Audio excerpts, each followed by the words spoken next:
All right, guys, it's almost 9:45. It's about 85 degrees. It's going to be 92, 93 today. It's early May. There is the come along that we used to tighten the bob wire. We have run our first strand and we're going to anchor it to here. The first line is just basically there to lay out the guide for the T-posts. So we're going to go out to that tree, around there, into those trees. Then we'll run down to the creek, and then all the way along the creek back, circling around, coming out of those persimmon trees and hooking back onto here, and we're going to run 5 strands high.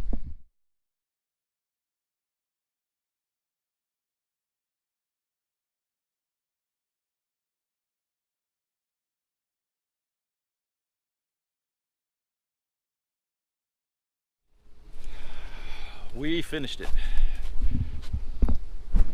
There it is. That whole 1.625 acres we fenced. We have got a couple of cow panels right here for a gate. We got 2 trees that are about 2 feet apart, maybe 1.5 feet apart. You can shimmy through. Cow can't get through it, so that's a little people gate. Through the woods, we ran. Let me show you. Let me get you turned around. We ran 4 strand through the woods, and we dropped from, I think, 12 gauge 2-prong barbed wire to 15.5 2-prong.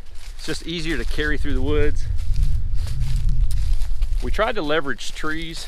Where we had to, we put a staple in a tree, but for the most part, we didn't hunt. We didn't hurt the trees at all.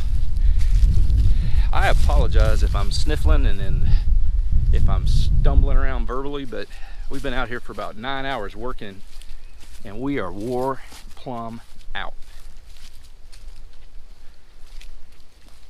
So we've got a great landowner, and any of you guys that are, you know, you don't have a place to hunt and you're looking to lease land, we lease this land, and our landowner is awesome. He's one of the crew. We take great care of the cattle. We try to fix fence if there's a problem.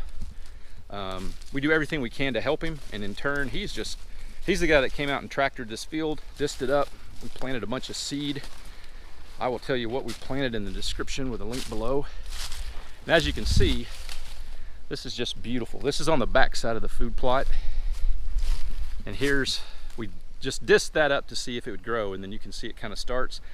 We're gonna have a pop-up in this, maybe 2, you know, covering each side, and various tree stands around here, just to be able to hunt the light, the wind, the time of the year, that kind of stuff. As you can see, this is pretty rough walking, but I think most of you guys, now I hunt with a longbow, so the pop-up is not for me. I hunt on the ground. I think you guys have watched me hunt on the ground. I've got some videos of it. Me and Thomas hunt on the ground. The crossbow guys hunt in the pop-ups, and kind of everybody likes the tree stands. So here's the far side of it, and you can see it's still 4 strand. And then back down there is a spring-fed creek, big old rocky hill back through there. There are persimmon trees all around the perimeter of this. It is just a really quiet little place with some pretty good dirt. It's up on a pasture, on a hilltop in a pasture, with this little island of oaks in here. I'll let y'all watch me, or y'all can watch me try to walk out.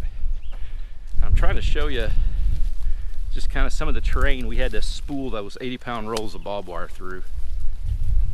It was tiring, but now we got another great food plot. So we ran it through there, and I think it worked out great. So all of these behind me, those are all blackberry bushes. They grow big old super sweet blackberries. Pecan trees, oaks, persimmon trees everywhere. A piece of trash, some of our flagging tape. We try to keep the place impeccably clean for the landowner. We try to respect the landowner's property as best we can. And in turn, here's another great view for you. See how shaded it is? There's shady spots, there's wide open spots, so the seeds get lots of sunshine. just awesome. All around us we're enclosed by oaks and pecans, some cedar, juniper, and then I'm going to show you the view from the front.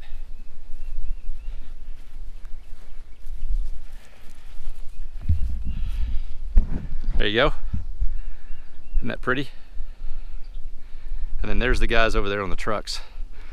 So if you've got a tractor or a four-wheeler with a disc, so let me tell you what we did. We put out about 50 to 75 T-posts. Those are about $3 each.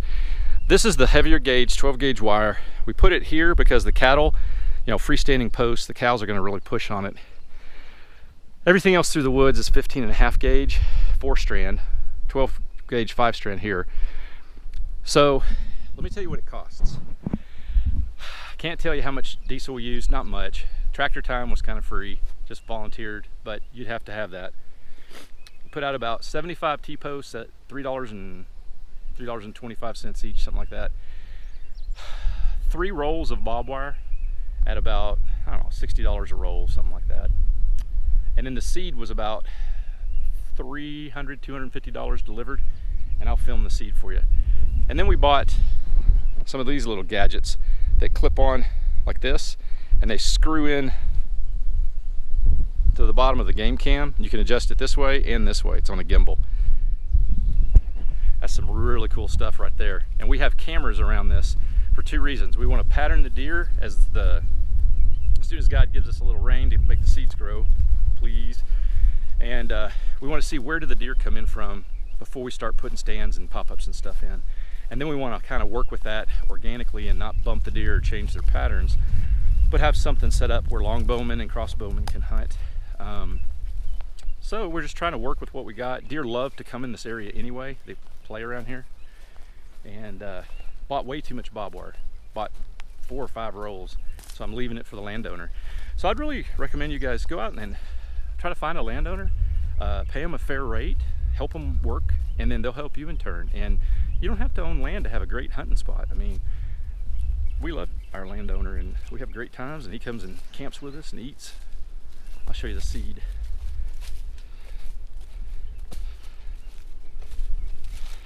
Here is the Hancock Seed Company.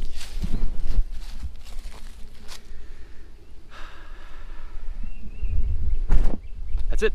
Bye.